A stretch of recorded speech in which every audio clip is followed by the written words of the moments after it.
Friday মানে ঈদের মতো আমেজ। আর সুইডেনে আসার পরে এটা আমি খুব হাড়ে হাড়ে টের পাচ্ছি এবং খুব ভালোভাবে এটা খুব ফ্রাইডে আলহামদুলিল্লাহ স্পেন্ড করছি। তো ওই দিন ফ্রাইডেতে আমরা অনেক এক্সাইটেড ছিলাম কজ আমাদের কিছু গেস্ট আসবে এবং এর জন্য আমরা সব কিছু রেডি করতেছিলাম। এটা বিফ স্টিক আমার হাজব্যান্ড এবং আঙ্কেল দুজনই রেডি করে অলিভ অয়েল দিয়ে বসাচ্ছে, মানে দেখাচ্ছে যে কী কী দিয়ে তারা মেক করতেছিল। আমি জাস্ট শ্যুট নিতেই মানে কিচেনে আসি কজ আমাকে কিচেনে তারা ওরকম বেশি একটা অ্যালাউ করে না। সবাই আমি কিচেনে আসলেই বলে যাও তোমার স্টাডি করো, স্টাডিতে ফোকাস করো, আমরা আছি। তো আমি একদমই রিল্যাক্স, তো আলহামদুলিল্লাহ। তো এই যে আমি শুধুমাত্র আসি কিচেনে জাস্ট শ্যুট করতে এবং আমি কিচেনে আসলেই তাদের দুজনের মধ্যে একটা রিয়াকশান আসে, যাও যাও তুমি স্টাডি করো, তোমার এখানে কোনো কাজ নেই। এই যে মুগের ডাল দিয়ে মাথা রান্না করা হচ্ছিল, এটা আমার খুবই পছন্দের একটা জিনিস। রাইস এখানে দেওয়া ছিল আর কিছু কিছু জিনিস সকালেই রান্না করা ছিল। আর এই বিফ স্টিকটা করা হচ্ছে আগামী দিন, মানে এটা বৃহস্পতিবারের শ্যুট নেওয়া, ফ্রাইডের জন্য সব প্রিপারেশন করা, ফ্রাইডের জন্য আর কি সব কিছু মেক করা হচ্ছে।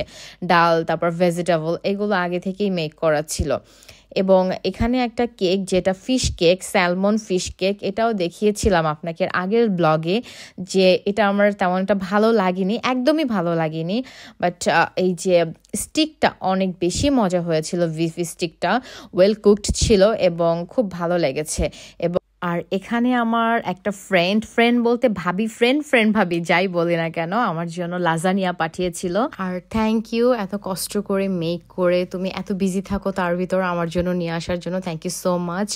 আর এই যে এখানে বিফ স্টিকটা মানে যখন ফার্স্ট আমি টেস্ট করলাম আমি একটু কনফিউজড ছিলাম যেটা কেমন হবে, বাট টেস্ট করার পর আমি একদমই ডিফারেন্ট একটা আমার কমেন্ট ছিল যে ওয়াও আলহামদুলিল্লাহ। এবং পরের দিন আমি কিছু গেস্ট ইনভাইট করেছিলাম, এর মধ্যে রাত্র তখন 12টা বাজে, জাস্ট এই যে 12টা 16 তখন আমার হাজব্যান্ড স্টার্ট করেছে এবং বিরিয়ানি রান্না করা, এবং বিরিয়ানিটা আলহামদুলিল্লাহ এতটাই ভালো হয়েছে, সবাইকে অনেক প্রশংসা করেছে। জাস্ট আমি এসেছিলাম একটু ক্লিপ নেওয়ার জন্য, তখন আমি রিসার্চ কাজে অনেক বেশি বিজি, আমি রাত্র 2টা পর্যন্ত আমার রিসার্চ নিয়ে বিজি ছিলাম। তো আমার হাজব্যান্ড বারবার বলছে আমি যেন আমার রিসার্চটা প্রপার ওয়েতে শেষ করতে পারি। আমি আমার সাইড থেকে আলহামদুলিল্লাহ ভালোভাবে তোমার গেস্টদের জন্য ভালোভাবে বিরিয়ানি মেক করতেছি। তো এই যে বিরিয়ানির ফাইনাল লুক, এবং বিরিয়ানিটা আলহামদুলিল্লাহ অনেক ভালো হয়েছিল, সবাইকে অনেক প্রশংসা করেছে। এর ভিতরে আমি আমার একজন বিশেষ ফ্রেন্ডকে ইনভাইট করেছিলাম, সে আমার খুব ভালো একটা ফ্রেন্ড হয়ে গেছে এই যে কিছু দিনের ভিতরেই। তো সে সম্পর্কে আমার ভাবিও হয়। তো এসে একদমই ওর অফিস থেকে বের হয়ে র্যান্ডমলি বাসায় চলে আসছে, আমি অনেক হ্যাপি হয়েছি যে সে আসার সময় আমার বেবির জন্য লটস অফ গিফট নিয়ে আসছে, এবং তার সাথে আমার র্যান্ডমলি 4 ঘন্টা আমরা গল্প করেছি, এক জায়গায় বসে আড্ডা দিতে দিতে একদম টাইম স্পেন্ড হয়ে গেছে। আমি জানি যে সে আমার ব্লগ অলওয়েজ দেখে এবং সে খুব ভালো মনের একটা মানুষ, মানে আমার সাথে ওর বয়সের ডিফারেন্সটা খুবই কম, আমরা গুড ফ্রেন্ড হয়ে গেছি। এখানেই আমরা র্যান্ডমলি 4 ঘন্টা আড্ডা দিয়েছি। সে কিন্তু বাংলা সবই বুঝে বাট বলতে পারে না, স্পিকিংয়ের প্রবলেম, কজ বাই বোন সে সুইডিশ। এবং আলহামদুলিল্লাহ আমাদের টাইমটা অনেক ভালো কেটেছে, সবাই আমাদের জন্য দোয়া করবেন।